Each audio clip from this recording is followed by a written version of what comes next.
Indonesia, salam Nusantara dari Sabang sampai Merauke, dari Miangas sampai Pulau Rote. Mantalah iman kita, mantalah kasih kita, mantalah pengharapan kita. Tentunya dalam Yesus Kristus menjadi Tuhan dan Juru Selamat kita dan Juru Selamat dunia. Jangan katakan bahwa Yesus itu bukan Tuhan. Jangan katakan pula bahwa Yesus itu bukan Juru Selamat. Dia adalah Tuhan, Dia adalah Juru Selamat. Kalau engkau percaya, engkau akan diselamatkan. Engkau tidak percaya, engkau akan dihukum. Yohanes 3 ayat 36. Karena Yesus sudah berkata dalam Yohanes 14 ayat ke-6, akulah jalan dan kebenaran dan hidup. Tiada seorang sampai kepada Allah kalau tidak melalui aku. Mantap. Dan juga Alkitab mengatakan dalam Kisah Rasul 4 ayat 12, dan keselamatan tidak ada dalam siapapun juga selain dalam Dia, Yesus Kristus. Karena di bawah kolong langit ini tidak ada nama lain yang diberikan kepada manusia yang olehnya kita diselamatkan. Paulus mengatakan dalam Kisah Rasul 4, dalam Kisah Rasul 6 ayat 31, percayalah kepada Tuhan Yesus Kristus, maka engkau akan diselamatkan, engkau dan si istrimu. Mantap! Di pagi hari ini, doa dan harapan saya, kekuatan Tuhan, kekuatan firman, kekuatan Roh Kudus, kekuatan doa akan terus menyertai kita. Semangat dari Dia akan terus dalam kehidupan kita. Dan roh yang memerdekakan kita itu, kemarin saya bercerita soal kemerdekaan, 3 kemerdekaan, kemerdekaan dari dosa, dari kutuk dosa, kemerdekaan dari ketakutan, kemerdekaan untuk menyembah Tuhan. Doa dan harapan saya kita semua adalah penyembah-penyembah yang benar, dalam roh dan kebenaran. Puji nama Tuhan. Sebelum kita mendengarkan firman Allah, mari kita berdoa. Terima kasih Tuhan.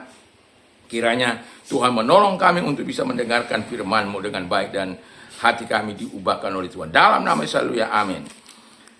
Dalam 2 Timotius 3 ayat yang ke-16 dan 17, tetapi apabila hati seseorang berbalik kepada Tuhan, maka selubung itu akan diambil daripadanya, sebab Tuhan adalah roh, dan di mana ada roh Allah, di situ ada kemerdekaan. Puji nama Tuhan. Dan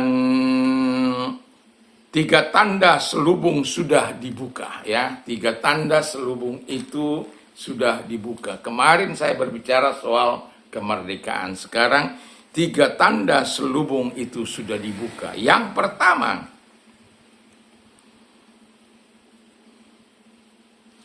pertanyaan saya adalah, sebelum saya sebutkan yang pertama tadi, bagaimana kita tahu bahwa Roh Allah sudah bekerja di dalam hidup kita?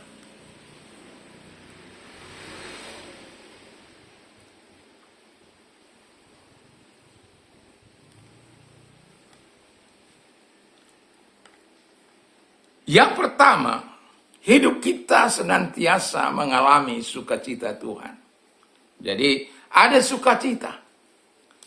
Jadi orang-orang yang merdeka, yang sudah merdeka, itu selubung yang sudah dibuka, diambil dari kita, maka hidup kita akan penuh dengan sukacita. Makanya firman Allah katakan, bersukacitalah senantiasa. Aku katakan sekali lagi, bersukacitalah.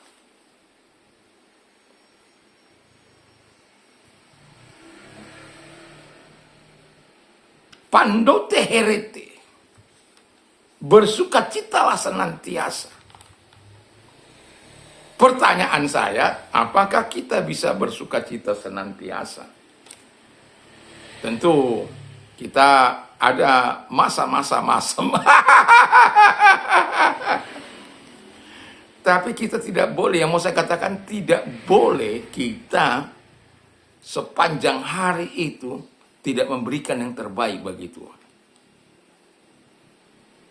Sebagai kepala keluarga, tentu ada masa-masa, kan katanya,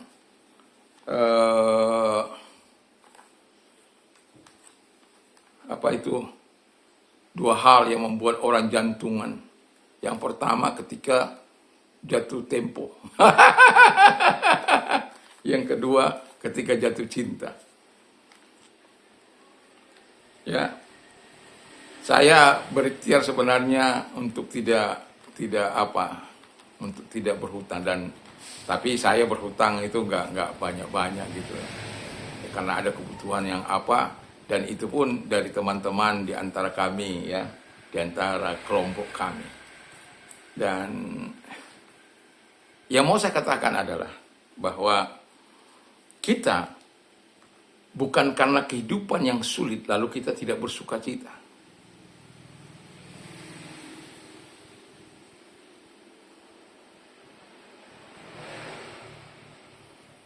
Ada banyak orang hari-hari ini susah karena pinjam di bank dan kemudian usaha tidak jalan dan pada akhirnya bangkrut. Bagaimana saya Pak Pendeta bisa bersukacita dengan seperti itu? Berarti saya bilang itu tandanya kita belum merdeka. Satu contoh saya bilang, ketika saya dijarah 17 Januari tahun 2000, saya hanya keluar baju di badan.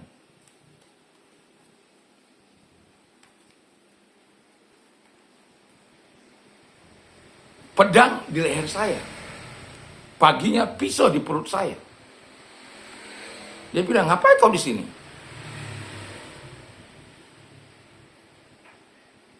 Tapi saya melihat orang yang kalau yang taruh pedang saya itu saya nggak kenal, ya. Yang kalau yang taruh pisau di perut saya itu saya kenal. Dan ketika dia minta sesuatu pertolongan di sini, Pak Pendeta, saya ini mau menghadapi hari raya, saya nggak punya baju, nggak punya uang, nggak punya beras. Saya minta tolong sama Pak Pendeta. Lalu saya kemudian, sebelum itu saya lanjutkan.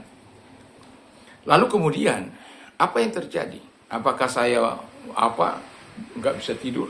Saya tidur nyenyak. Padahal habis. Istri saya pada malam itu, saya numpang di rumah keluarga.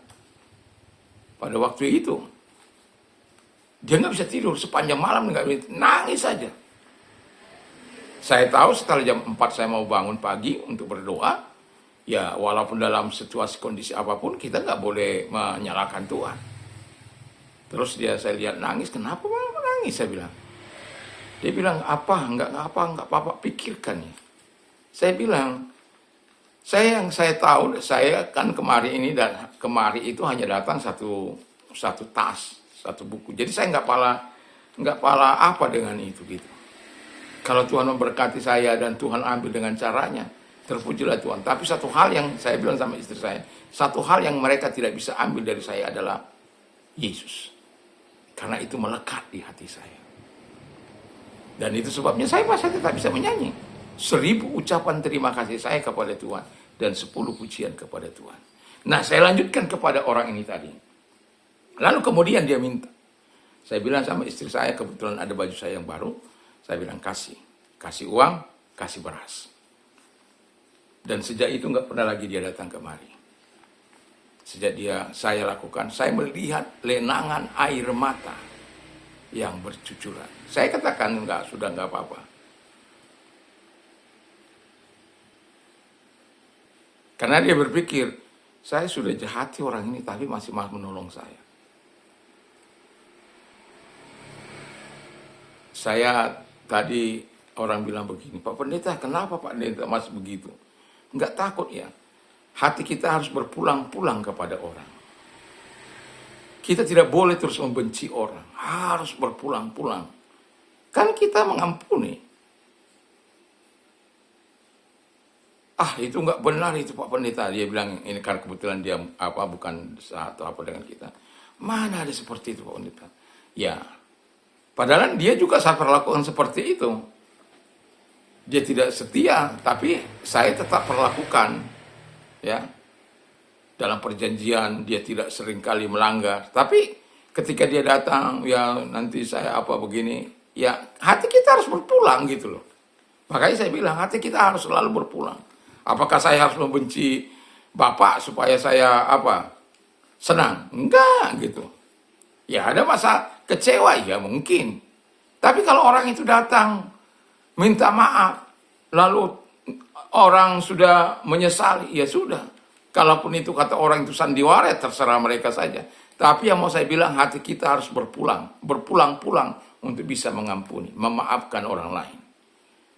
Dan hal itulah yang saya lakukan. Lalu saya cerita sama istri saya, bahwa ini orang ini yang memasukkan pisau ke saya.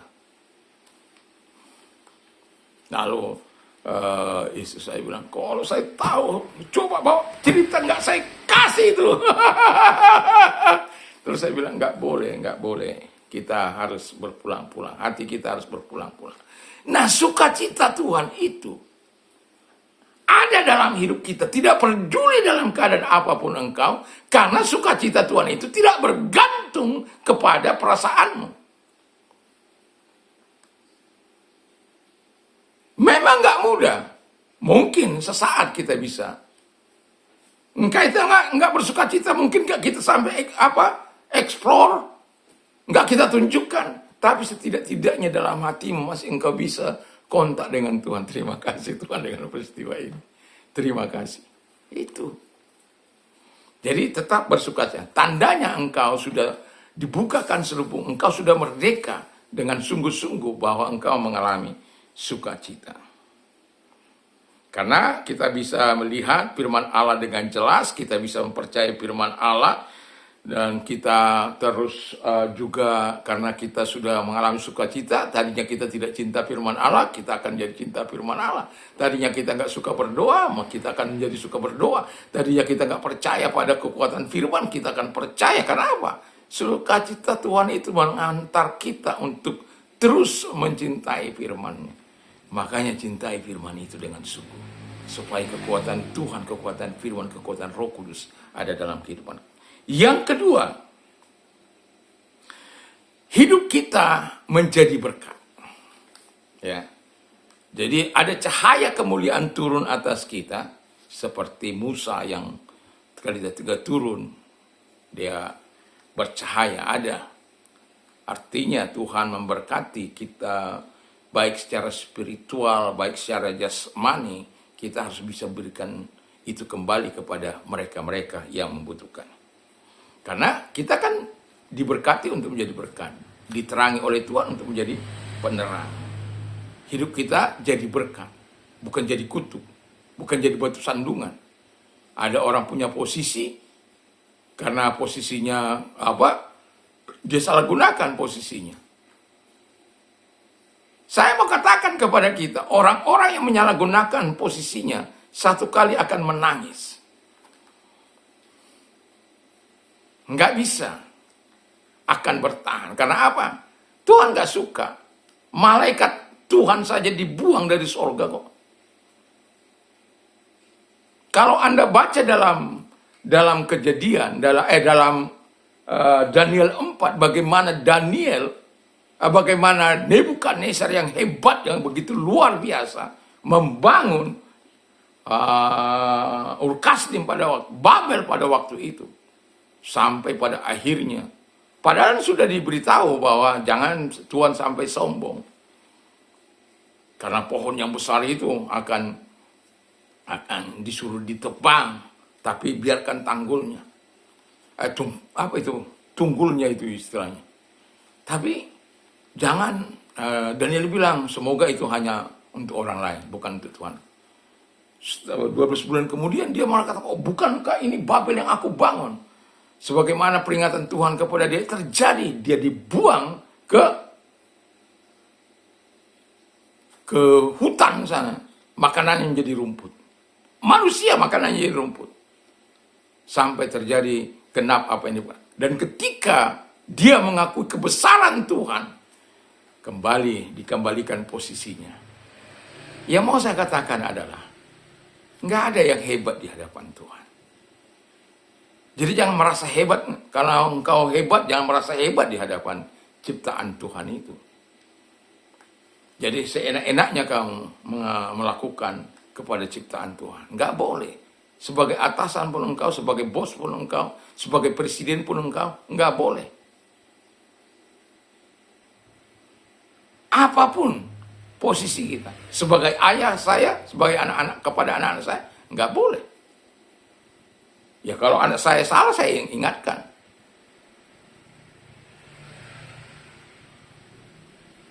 Jadi, hidup kita harus menjadi berkat. Yang ketiga, hidup kita merasa cukup. Nah, ini. Kalau orang bilang cukup untuk beli rumah, cukup beli pesawat, cukup beli ini dan itu, artinya cukup lah. Mau beli rumah cukup, mau beli mobil cukup, mau beli pesawat cukup. Tapi bukan itu yang mau saya katakan. Artinya di sini, kalau kita sudah dibuka selubung itu, kita cukup, merasa cukup karena ada Tuhan, provider kita, pemelihara kita, pelindung kita, yang memberikan kita senantiasa kekuatan untuk bisa melewati kalaupun engkau susah. Untuk terus engkau menikmati sukacita sekalipun engkau sedang bersusah. Untuk terus menikmati kekuatan daripada Tuhan walaupun engkau sedang lemah. Walaupun engkau sedang lelah dalam hidupmu. Tapi engkau selalu terus bersandar kepada Tuhan. Karena kita merasa cukup bersama dengan Allah. Dan itu sangat luar biasa. Karena kita akan berprinsip, Tuhan itu udah cukup bagiku. Ada Tuhan, ada segalanya. Ada Tuhan, ada kebaikan-kebaikan Tuhan. Dan saya bukan hanya berkata-kata mengenai cukup ini.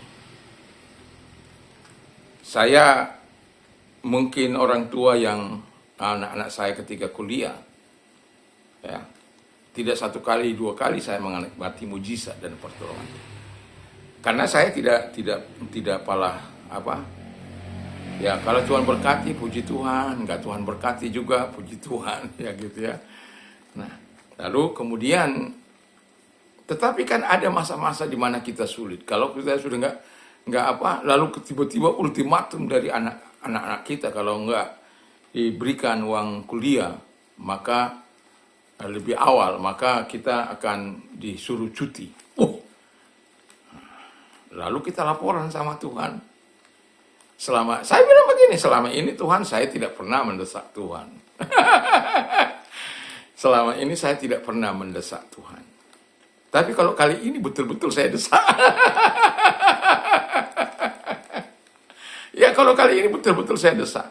Karena kalau tidak Tuhan, saya bilang, berargumentasi saya dengan Tuhan. Kalau tidak anak-anak saya bilang. Anak saya bilang sama mamanya bilang sama saya. Saya bilang, Tuhan, engkau tahu apa yang sedang terjadi. Saya nggak punya uang.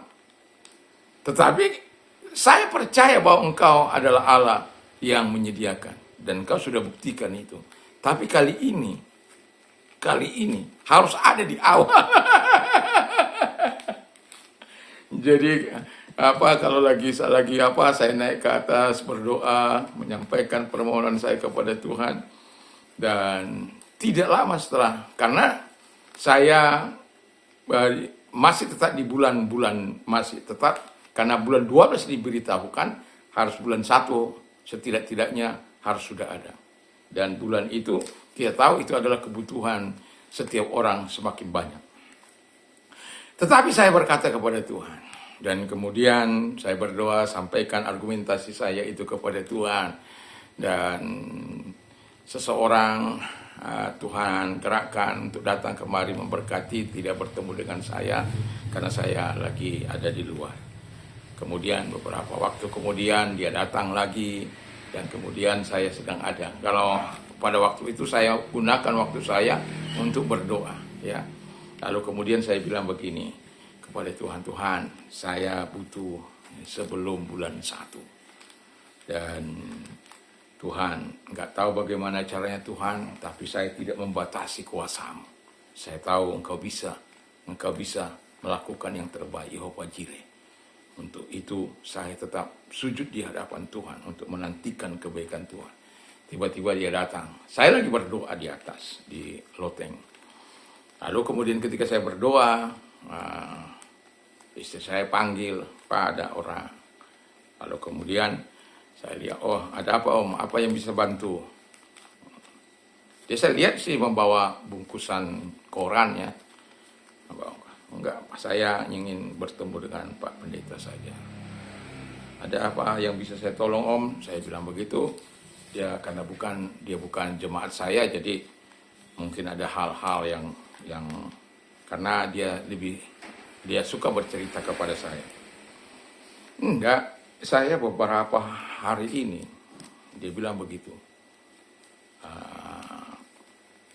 Kok ketika saya berdoa, kok wajahnya Pak Simon itu saja yang tampak. Saya coba abai, ya. Tapi wajah Pak Simon aja yang tampak. Oh, terlalu ganteng saya mungkin. Enggak, ini serius ini Pak. Iya Om, karena saya terlalu ganteng jadi.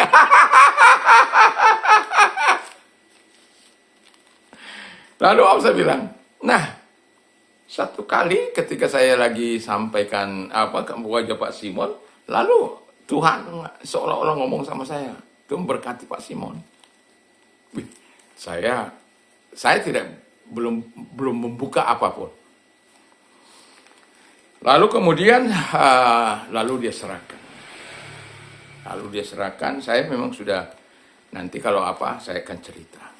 Lalu dia, ini Pak Pendeta, ini ada sedikit berkat untuk Pak Pendeta.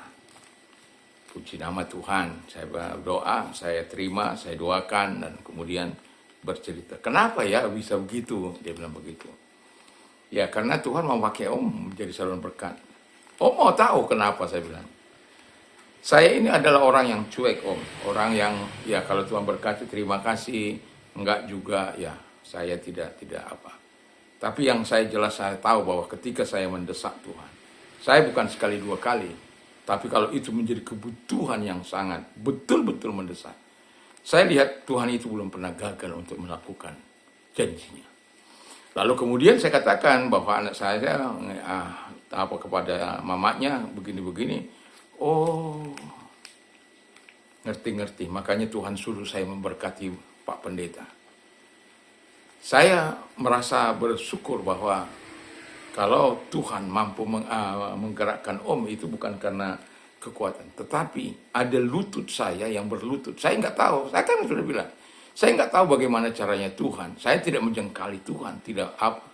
Siapapun bisa Tuhan pakai. Saya hanya butuh satu orang Tuhan untuk Engkau memberkati melalui dia. Dan saya bersyukur pada Tuhan bahwa berkatnya berlimpah-limpah. Bisa untuk kedua anak saya di uang kuliah anak saya pada waktu itu. Dan kelimpahan yang begitu luar biasa. Dan yang mau saya katakan adalah bahwa Tuhan itu mencukupkan segala apapun yang kita butuhkan. Pertanyaan saya, apakah Tuhan itu cukup bagimu?